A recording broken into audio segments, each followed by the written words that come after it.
नमस्कार। ये आकाशवाणी पटना है। अब आप खालिद रशीद से प्रादेशिक समाचार सुनिए। पहले मुख्य समाचार। प्रधानमंत्री नरेंद्र मोदी कल पूर्वाह्न 11 बजे आकाशवाणी से मन की बात कार्यक्रम में देश विदेश के लोगों के साथ अपने विचार साझा करेंगे। केंद्रीय गृह मंत्री अमित शाह ने कहा, समन्वय स्थापित कर नक्सल प्रभावित राज्य नक्सलियों के खिलाफ संयुक्त अभियान चलाएं। गंगा समेत विभिन्न नदियों के जलस्तर में वृद्धि का सिलसिला जारी। पटना के दियारा क्षेत्र और भागलपुर के कई इलाकों में बाढ़ से जनजीवन प्रभावित। और शिक्षा विभाग ने कहा, बाढ़ प्रभावित क्षेत्रों के जिलाधिकारी स्थिति का आकलन कर स्कूलों को बंद करने के संबंध में स्वविवेक से कर सकते हैं फैसला।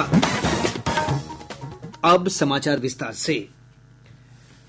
प्रधानमंत्री नरेंद्र मोदी कल सुबह 11 बजे आकाशवाणी से मन की बात कार्यक्रम में देश विदेश के लोगों के साथ अपने विचार साझा करेंगे। कार्यक्रम की ये 113वीं कड़ी होगी। मन की बात कार्यक्रम आकाशवाणी और दूरदर्शन के समूचे नेटवर्क, आकाशवाणी समाचार की वेबसाइट और news on AIR mobile app पर सीधा प्रसारित किया जाएगा। आकाशवाणी के YouTube channel, DD news, PMO और सूचना तथा प्रसारण मंत्रालय के चैनलों पर भी इसका सीधा प्रसारण किया जाएगा। इसके तुरंत बाद मैथिली भाषा में इसका प्रसारण आकाशवाणी के दरभंगा केंद्र से किया जाएगा।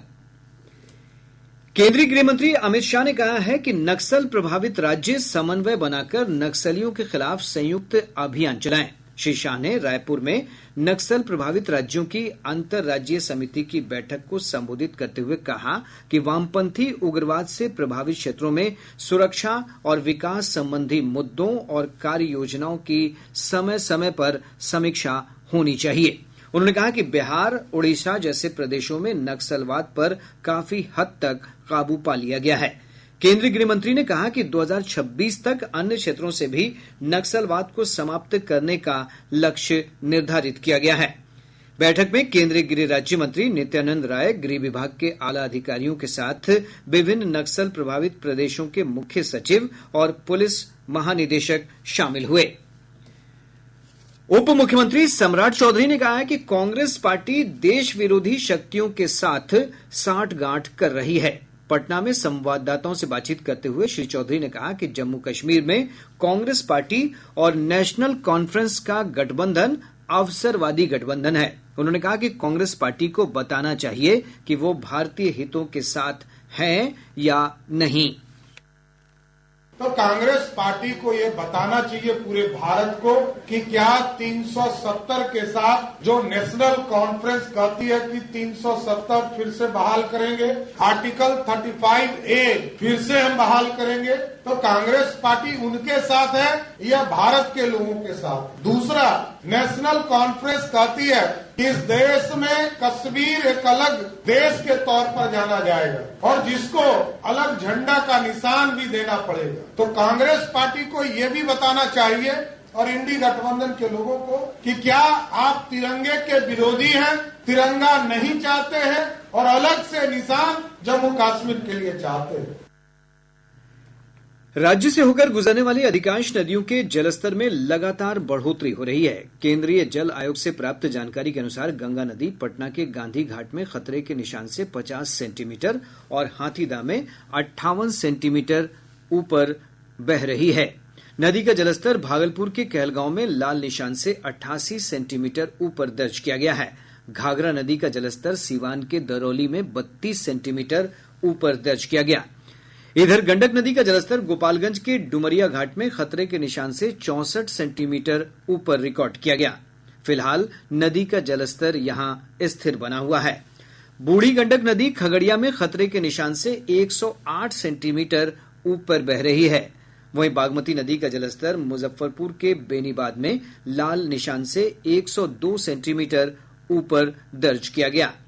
कोसी नदी का जलस्तर कटिहार के कुर्सेला में खतरे के निशान से 84 सेंटीमीटर ऊपर रिकॉर्ड किया गया है।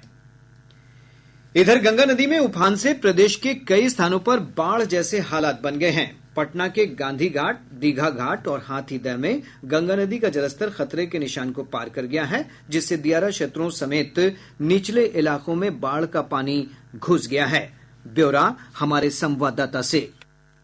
पटना में गंगा नदी का जलस्तर एक बार फिर बढ़ रहा है, जिससे कई स्थानों पर खतरे के निशान से ऊपर पानी बह रहा है। गांधी घाट पर गंगा का जलस्तर खतरे के निशान से 44 सेंटीमीटर ऊपर पहुंच गया है, जिससे दियारा इलाके में बाढ़ का पानी फैलने लगा है। इससे लोगों को आवाजाही में दिक्कत हो रही है। दियारा इलाके के एक शिक्षक शुक्रवार को नासरीगंज घाट पर नाव चढ़ते समय गंगा में गिरकर बह गए। इस घटना के बाद शिक्षा विभाग ने बाढ़ प्रभावित क्षेत्रों में शिक्षकों के लिए सरकारी नाव की व्यवस्था करने के निर्देश जारी किए हैं। आकाशवाणी समाचार के लिए पटना से आशीष रंजन। इधर नवादा जिले के गोविंदपुर की पहाड़ियों पर स्थित ककोलत जल प्रपात में एक बार फिर बाढ़ आ गई है। हमारे संवाददाता ने बताया है कि जल प्रपात में 48 घंटों के दौरान दूसरी बार बाढ़ आई है। जिला प्रशासन ने यहां सैलानियों के प्रवेश पर रोक लगा दी है। वहीं बाढ़ प्रभावित भागलपुर जिले के सबौर, सुल्तानगंज और कहलगांव प्रखंड में कई गांवों में पानी फैल गया है, जिससे लोगों को काफी परेशानी हो रही है। एक रिपोर्ट।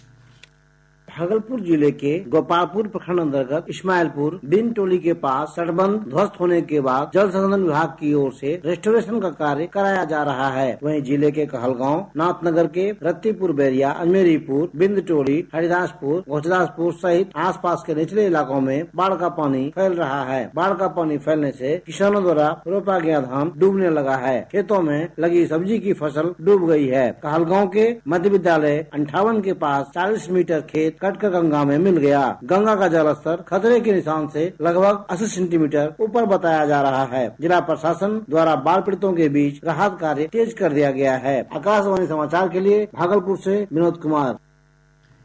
इधर बांका में ओढ़नी नदी पर बना डायवर्जन ध्वस्त होने से राज्य उच्च पथ संख्या 25 पर आवागमन बाधित हो गया है। शिक्षा विभाग ने बाढ़ प्रभावित क्षेत्रों के जिलाधिकारियों को स्थिति के अनुसार स्कूलों को बंद करने के संबंध में स्वविवेक से निर्णय लेने का अधिकार दिया है। विभाग ने इस संबंध में सभी जिलाधिकारियों को पत्र जारी करते हुए कहा है कि आपदा प्रबंधन के सुसंगत प्रावधानों के तहत जिलाधिकारी स्वयं आदेश निर्गत कर सकते हैं। प्रादेशिक समाचार आप आकाशवाणी पटना से सुन रहे हैं।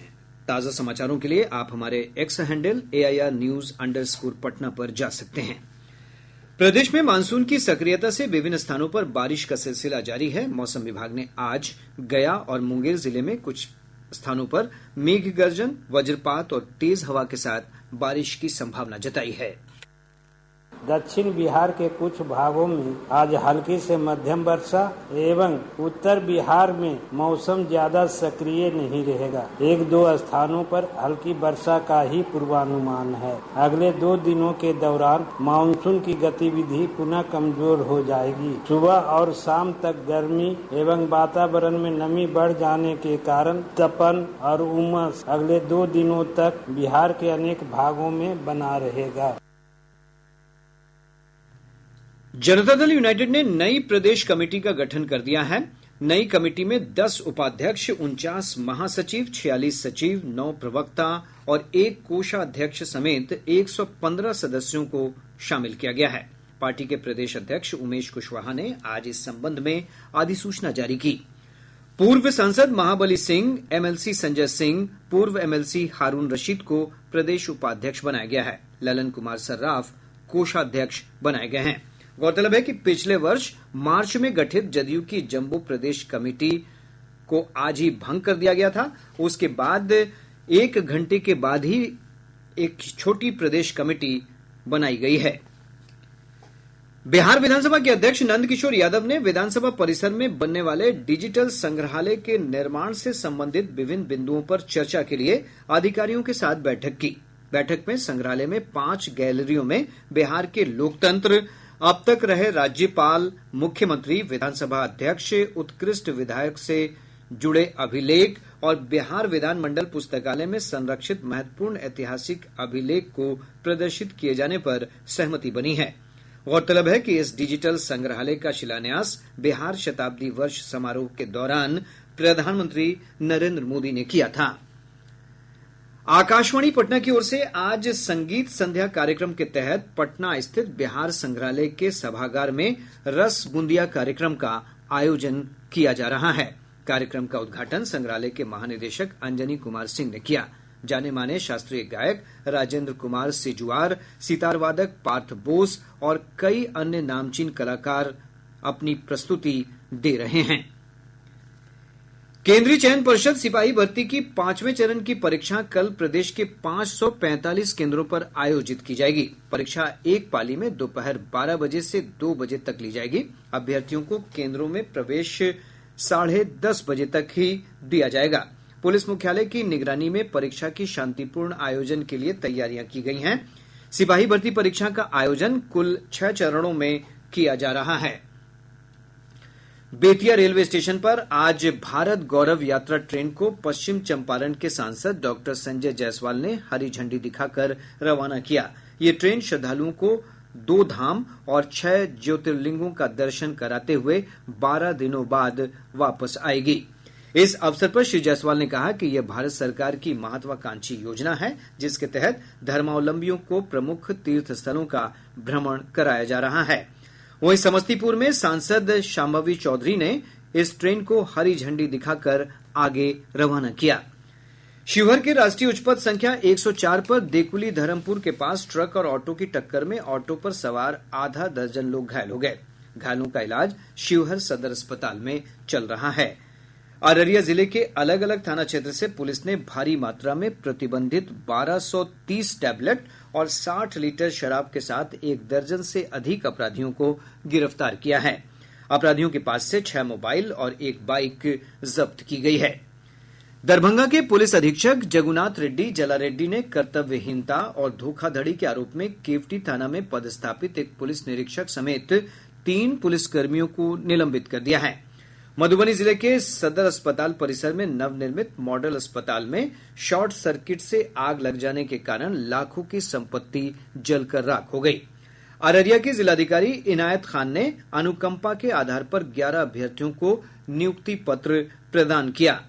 गोपालगंज पुलिस ने मानव तस्करी के लिए ले जाई जा रही 5 नाबालिग लड़कियों को पटना जंक्शन से बरामद कर लिया है। और अब अंत में मुख्य समाचार एक बार फिर। प्रधानमंत्री नरेंद्र मोदी कल पूर्वाह्न 11 बजे आकाशवाणी से मन की बात कार्यक्रम में देश विदेश के लोगों के साथ अपने विचार साझा करेंगे। केंद्रीय गृह मंत्री अमित शाह ने कहा, समन्वय स्थापित कर नक्सल प्रभावित राज्य नक्सलियों के खिलाफ संयुक्त अभियान चलाएं। गंगा समेत विभिन्न नदियों के जलस्तर में वृद्धि का सिलसिला जारी। पटना के दियारा क्षेत्र और भागलपुर के कई इलाकों में बाढ़ से जनजीवन प्रभावित। और शिक्षा विभाग ने कहा, बाढ़ प्रभावित क्षेत्रों के जिलाधिकारी स्थिति का आकलन कर स्कूलों को बंद करने के संबंध में स्वविवेक से कर सकते हैं फैसला। इसके साथ ही आकाशवाणी पटना से प्रसारित प्रादेशिक समाचार का ये अंक समाप्त हुआ।